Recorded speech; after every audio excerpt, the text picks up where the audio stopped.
as well. I think your influence techniques, could do a lot to the audience out there. And there's a lot of influencers, upcoming influencers. I'm not going to say I'm an influencer. I think I'm a mixture of everything. I just love to network with women in business and get you out there, especially in South Africa. So I always start off with a quote with the podcast, and something that hit me today was, if you cannot do great things, do small things in a great way. And that's where I feel the little achievements you make into your business, the little achievements you pump in, you contribute, the valuable contribution that you put into your business is quite important. And also like your CSI, like you do out there, because people are watching you as well. Yes, absolutely. And what you do in your private life and in your career. And welcome, and thank you for joining. Thank you. I'm very excited to be here. Yeah, and then tell us about Storm. Tell us more about Storm and who's Storm all about. Okay, so I kind of started my career. I left school and I knew I was never like a super academic person. I was never a big achiever in the academic space. I also wasn't sporty, so I was kind of lost in this world where I was good at art, but I wasn't the best at art. And I knew that I wanted to make a big impact in business in some way. My mom is an incredibly well-known entrepreneur, and I was like, I definitely want to follow in that sort of footstep, but I always wanted to pave my own way. So I never wanted to kind of follow what she did. I wanted to always make it on my own. So I studied fashion straight after school. I thought, fashion, this is what I'm going to be. I'm going to be a fashion designer. Yeah. And then I went to my first sewing class, and it was horrendous. I was terrible at it. I was like, okay, that's not it. I then went into, after varsity, I was headhunted at a big makeup brand, and I worked at a makeup house. And when I was there, I started to make kind of content online. I started to make like little makeup videos on Instagram, and it slowly started to take off. And that was like 10 years ago. So that was pretty much when Instagram kind of started to become cool. I remember filming things on the back side of my BlackBerry. Yeah, it was awful. There you go. And then, it kind of evolved from there. I've turned that into a business, and business is very much the space that I'm in. I've moved a little bit away from being an influencer and more into kind of business owner role. So in a nutshell, that's kind of how I've got to where I am. That's amazing. Wow, it's great. And the time goes, we are just moving. We're in June, we have 6 months. I know. If you look at it. Mm-hmm. So you think, have you ticked the boxes for this year? If you look at, okay, what was your goals? And, you've got some kind of being a businesswoman, and you've got to have some goals for the year. Tell me, what are the challenges, and what were your goals, or are your goals? And tell me some challenges. So at the beginning of this year, I was heavily involved in a chain of retail stores, and I decided in January that it was time for me to move on from that venture, which I gave literally 3 years of my life to, and I didn't know what I was going to do. So my goals at the beginning of the year versus now shifted hugely. I went completely on my own, and I started a new company, which I'm sure we'll talk about a little bit more just now. But I basically just wanted to get to the point where I was working solely for myself again, and I was making impact and making change in the beauty industry. I felt that for a little while I kind of stopped making change, and that was a really important thing for me to do again. So that was one of my huge goals this year. I've achieved a little bit of it, but yeah, I'm glad there's still a couple months left before the end of the year. Yeah, and that's the way the thing is, where you're in business and an entrepreneur, you get the curveballs coming in. Absolutely. And with the curveballs, you have plan B, that what are you going to do with this? So, I guess that's the challenges, but, how do you overcome these challenges? Maybe give some techniques and tips out there for the other influencers out there. Yeah. Maybe an example, and then just give some tips out there. What is it? So my number one thing that I always say, and I coach and mentor and develop a lot of influencers in my agency. And what I say to them is just start. Stop waiting till you have the perfect backdrop. Stop waiting till you have the perfect camera. Stop waiting until you've got the lighting and the ring light and the things all these YouTubers tell you to buy when you want to start in this career. Literally just start. Start with your phone, start creating something, start creating a bit of a community around you, and rely heavily on friends and family to actually support your content. So that's my advice for influencers. And then in terms of business owners, I think we as women, we instill such a strong belief of self-doubt. I don't know where that comes from. And I know I speak to a lot of women all the time and they're so unsure, like, is this the right thing? Am I going to be a good mom if I'm a business owner? Am I going to be a good wife if I'm a business owner? And my advice is stop questioning it. Yeah. Make your business work for your lifestyle and just start. Just do it. Stop letting fear get in the way. It's true. And now that you deal with so many, or you cross influencing on brands, can you maybe tell us some of the challenges as well, legalities or legal terms? Because I know some of those brands are very finicky when it comes to using other brands as well on social media. So what was it? Yeah. So from a legality perspective, when it comes to influencers, my advice is to always have a contract in place. Whether you're doing a trade exchange, whether you're doing a paid campaign, whether you're doing a paid partnership, it is so important to understand or put a contract in place so that the client or the brand knows what to expect from you, and you as the content creator you kind of know what's expected of you as well. So you're not going in blind, you're not on different pages with content. That's the first thing. Always get in writing the kind of financial elements of it, as well as like the physical expectation. Always get that in writing so that you can avoid making mistakes. Sure. And also sometimes you'll get presented from a brand, you'll get presented a contract, and you go through it and you say, this actually doesn't align with my moral compass, and then you can say, no thank you, that's not aligned. Absolutely, yeah. So that's a big thing, and I think you also need to make sure that your alignment is clear. So are you aligning with brands that make sense for your personal brand? For me to go and do a big campaign with Biogen, for example, which is like a great fitness brand, a supplement brand, it doesn't make sense. Yeah. I'm a beauty influencer. Yeah. Where does that come in? Yeah. So I always make sure that I work with brands that are in alignment to myself, because it always feeds the bigger picture, it feeds the bigger message that you're trying to get out there. And in terms of legality, always make sure you read the fine print on your campaigns. A lot of influencers and content creators don't realize there's often fine print and you can't say certain things, you can't post certain things, and I've seen a lot of influencers get burned because of that. Yeah. And literally get taken legally for stuff that they say online when they're not supposed to. And I know we touched on the distribution venture that you spoke about. Tell us more about this, and I'm sure you're excited to go on this journey. I am. I think so. My main goal as an entrepreneur is to be a beauty entrepreneur first and foremost. I really want to change the way in which the beauty industry in South Africa works. I believe that the beauty industry in this country can be the hub of the world because we have access to so many raw ingredients that are naturally available to us. Absolutely. Things like fynbos and rooibos and all of those things. Natural. Exactly, yeah. And we can get them at such affordable prices and create such brilliant products. I believe we've got world-class skincare that is being produced in South Africa at the moment. So that was my goal. I was like, how do we take amazing brands to market in an ethical way where we're not just pushing products on social media, we're not just, getting product into influencers' hands, they're saying how lovely it is, and that's the sales pitch. Exactly.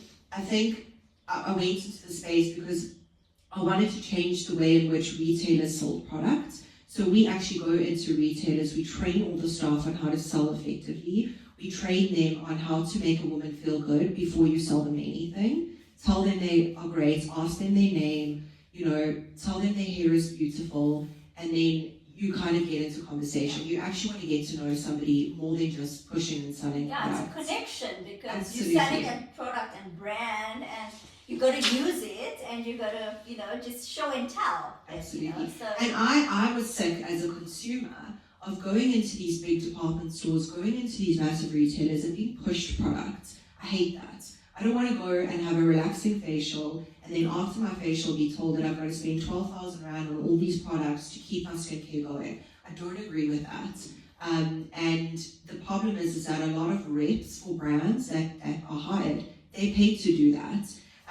So I wanted to create a solution for brands where they join an agency, which is my agency, where we handle your distribution. So we handle everything from your staff training to putting you in retailers and actually educating your staff on how to sell in the right ways and not push products. And get your staff well educated to actually sell the right product to the right person so that you kind of limit the reputation of the brand, if that makes sense. Yeah, and I was just going to get onto that point where your target market and target audience, I mean, you're crossing all the variants of the brand, and how do you target the exact age and, women, especially when it comes to these brands? How do you do? Because I know you've got the one platform, the social media, and now you've got to speak to the thousands of women out there. Yeah. And tell me how do you target them, specifically? I think it's very specific to the brand. So from a influencer side, so Taken by Storm is my influencer platform. There I very much target women that want to get to know the beauty industry. I try and do a lot of education around gay rights and that kind of thing on my own platform. So my target market for that is very specific to women empowerment, women in business, women that care about beauty, women that care about beauty with purpose. And then from a distribution side, it's really about understanding what the brand needs and who the brand wants to target. So if it's a brand, we do a phenomenal German skincare line. I'm sure I can speak brands on this podcast, but we do a German skincare line which is called Dr. Eckstein. It's absolutely phenomenal, and it is targeted to all skin types, but it is a higher priced product. So it's about really going in, sitting with the brand owner, sitting with the Eckstein team in this case, and finding out who their ideal audience is, and then making sure we put them in the right spas where those people are already going. So you always make sure that you find alignment with who the brand's targeting and making sure that's correct, because the average rep out there doesn't care about that kind of thing. They just care about selling products, and I'm not about that. Yeah, and I had to buy the serum. I mean, I'm not going to say what brand, but it pumps up the skin, and it was 6 in a pack, and I had to pay over 2,000 Rand just to get the skin pump. Your skin is radiant. You're glowing. You are glowing. So I had to ask you, what is it, or can you share that? Absolutely. So I am a massive advocate for a whole lot of different brands. Obviously, I use different brands all the time. It is my job to try skincare brands. One of the brands that I'm super passionate about and very aligned with is a brand called LumiGlow. So I talk about them all the time on social media. I distribute them into retailers. I actually just came from an activation we did in Rosebank for them this morning. And it is a product that promotes glow. So it promotes your natural glow. Okay, so you have a bio already. Great. I'll send you all the things. Perfect. But yeah, I really do believe in finding what is the right fit for you. And there's this horrible perception, especially in the South African market, that the more money you spend, the better your skin's going to look. It's not the case. I think it's about consistency. It's about understanding what works for your skin, what ingredients work for your skin, and what products work for your skin. I've also just gone down the whole route of going to an endocrinologist. I was sick a couple of weeks ago, and they actually analyzed my blood. And I didn't realize how important it was to understand what my underlying allergens are when it comes to skincare, because you're putting it topically on your skin and it affects everything. So it's really about trial and error to find what works best for your skin. And luckily I get to work with brands all the time, so I can do the trial and error to find my best fits. So tell me, in the life of Storm, just tell me in a day in the life of Storm, what happens? So, wow, okay. Generally, I am woken up at about 3 o'clock in the morning by my partner, who is a fitness fundie and works at a gym. So she's going to be up at 3 o'clock in the morning to go to the gym, and I'm going to listen to that, getting up and going to the gym. So generally starts with that. I do always get a coffee in bed, which is great. Wow. I started a fitness kind of journey a couple of months ago, so sometimes I'll go to the gym, sometimes I won't go to the gym. But I always get up, get dressed, do my hair and makeup for the day. I believe that even if you're just in your home office, behind your laptop, I feel like you've got to look and feel good all the time. You've always got to look and feel your best. Yeah. I feel like I'm way more productive in my emails if my makeup's done. Do you know what I mean? It's just the psyche. So I always make sure that I do that. And then every day is different. Sometimes I'm on the road, I'm in retailers, I'm in salons, I'm at brand meetings, I'm at brand trainings, or we with our marketing clients shooting content, or I'm simply in my office paper pushing, as I call it, because it's literally just invoices, contracts, editing content, all the stuff that's not so glam. I do try and do that, have like an admin day once a week, but my days are there's no one size fits all, let's just say that. And I love it, to be honest. I bet you're a boss lady. I can't be bored. I can't be bored behind my desk just like filling in paperwork. That's not me. So I love the fact that my day looks different every day. And tell me, like, the power of influence, how do you use that, to the best of your ability? How do you push the power of being an influencer? I think, firstly, the word influencer, it's like, I don't know, people have this perception that you've got like 1 billion followers on social media and you're like this celebrity that drives around in a Maserati and like has security. No, like that is not it. And I think the word influencers is so kind of demonized as somebody online who gets product for free and is paid to push products. Yeah. And if you actually look at the definition of influencer, it's basically an influential person that helps to push the potential buying power of the consumer. And I really do take that seriously, because I do believe that if you've built up a following, and this is what you choose to do, you have to be authentic about what you're selling and what you're pushing and what you're promoting. If you do not believe in a product, you should not be advocating it online. So that is very much about the power. You could be telling people to buy the wrong product that is really crap and is not going to do much for their skin because you're being paid to say that. I would rather not be paid for something that I truly believe in. Exactly. Yeah. So that is very much your power. I also believe that you have the power to talk about topics and to talk about subjects that mean a lot to you, and kind of I want to say feed into what your brand message is. So I will always speak up about gay rights, for example. I will always speak up about, if something's going wrong in the beauty industry, I will always talk about that. So I think it's very important to use your platform for good, and also to use your platform to empower other women and not bash other women, not talk crap about other women, exactly. to be a light. And on that point, because there's so much women in business and we network our way. I mean, I'm sure you get into those. It comes in August and we invited to all of these women teas and celebrations. And I just wanted to share something, share maybe a message out there for the women, that has these entrepreneurs, has the businesses out there. What message can you give out there? So, thank you for asking that question. I think this is such an important one. My message is there is power in collaboration, okay, and there is harm in competition. Not everyone is out there to be in competition with you. If you own a marketing agency and there's another person that owns a marketing agency, instead of hating each other, instead of working and fighting against each other to get clients, sit at a boardroom and say to each other, where are your strengths, where are my strengths? Let's feed clients to each other.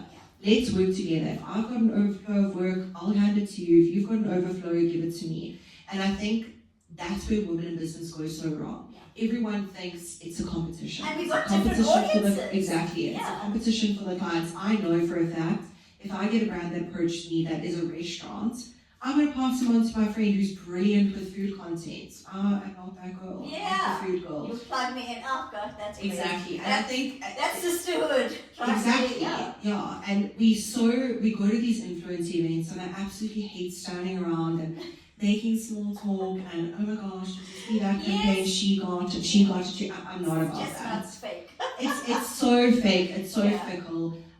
So yeah, my message Have you is been like. for one of those festivals? Actually, I was gonna ask. They have the festivals for influencers. Yeah. I get invited to a lot of kind of events. I say no to a lot of them that aren't relative to my target market, just so because I am so strict about that. If it's anything that's not beauty related, I don't generally attend.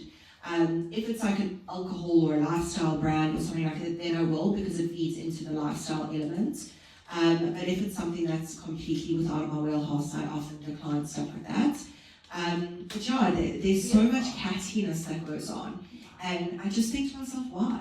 Yeah. You know, content creators could be creating content together, working together, building Absolutely. something together.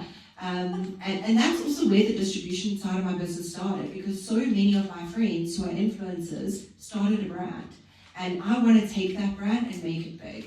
And so many of my clients started their own little in-house brands in their salons or studios. I want to make that brand big. I want to empower that business. And speaking of that, future plans. What is it? Your future plans? So I know that we in a very unsettling country and we just been through it, and now we're going through the whole transformation. I think this week and the next day. So it's going to be interesting to see what yeah. happens. To be honest with you, as much as you say that, I agree. But I also still believe so heavily in South Africa. I'm a very patriotic person. I love South Africa and what we're able to do and produce, and I still believe that there's so much money to make in South Africa. It's a taboo thing to say, but I think if you're a woman in business and you're really willing to work hard and put yourself out there and say yes to every opportunity that comes this way, I think there's so much money to still be made in this country. And I think it often gets, people are so quick to say like immigration is the way to go, but I do think there's still so much left here for us. And then I lost my train of thought. Your future. My future, okay. So I'm very excited to say this, and this is the first time I'm actually saying it, so now it's in a very public space, that I'm going to be launching my own product this year. Great stuff. Which is very exciting. Yeah. I launched a brand a couple of years ago called Thunder Cosmetics, and I did a line of makeup brushes. But I'm actually going to be launching my own physical product, which I've been formulating for a whole lot of months, and I'm very excited about that. And then it definitely is expansion.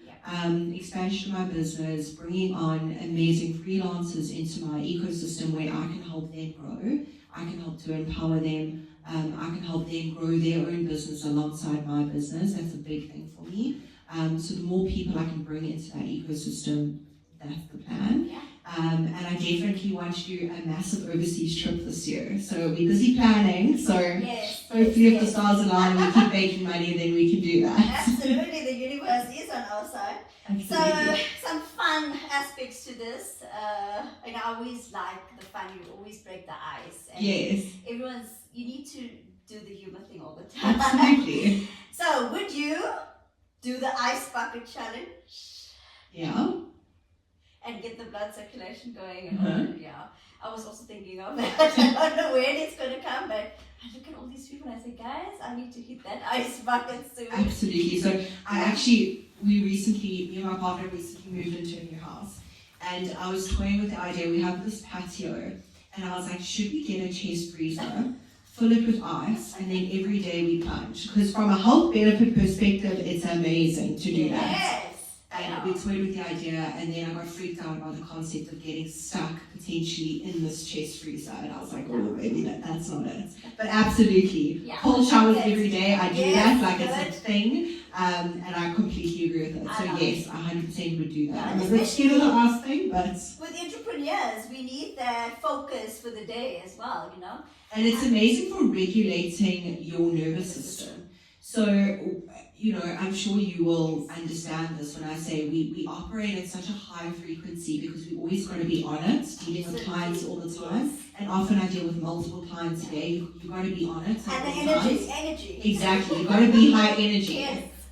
My business coach, who I go to every week, he says the highest energy in the room always wins. If your energy is high, you always are able to command the room. Yeah. So we operate at that frequency. High frequency, darling. Yeah. We have to bring it down. Yes. There are things we have to do. I mean, I don't know if you drink wine, but if it wasn't Yes. for red wine, I would not be able to bring that energy down. I'm with you on that. I'm with you on that. So would it be jelly tots or sour worms? Sour worms, absolutely. I like things that are a little bit better. Yeah, they're delicious. And your favorite island?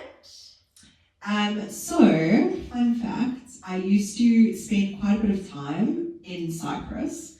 So I lived between South Africa and Cyprus for a little while, and it was incredible. So I can't really talk about other islands I haven't been to, but definitely Cyprus. I think it's like one of those, it's the most kind of underrated place that there is. There's a huge South African community in Cyprus. I heard so, and my friends there as well. So yeah, it's honestly incredible. Yeah. So I would say Cyprus. Okay. Mentioning that she's getting married with her partner in September. So Oh, yeah, I don't know wow. if she's listening, but yeah, I know that. Shout out to the wedding. Shout out to the wedding. Oh, but good. So I think we're about there. So lastly, is it Yes. crop tops or wired bras? What would it be? Oh my gosh. So that's a really hard one. I am not. I don't know how to say it. I don't have the little cute crop top kind of body, but I'm all about like body positivity. And I'm very big on the free the nipple thing. So like, if you don't want to wear a bra, girl, you don't have to wear a bra. Yes. But my sisters are a little bit large, so I would have to say wide bra, because I'm not likely to wear a lot of crop tops. So I'd have to say that. But I still believe like if you're wearing a cute outfit and you don't want to wear a bra, girl, you do you. Okay, so that's lovely, Storm, lovely, and thank you for coming through. I just want you to leave tips for me and our viewers out there on the beauty and makeup. You know, what is the quickest way to apply makeup in the morning? And I know you can't demonstrate that, but where do you start? From the eyebrow to the lip to the base to the concealer?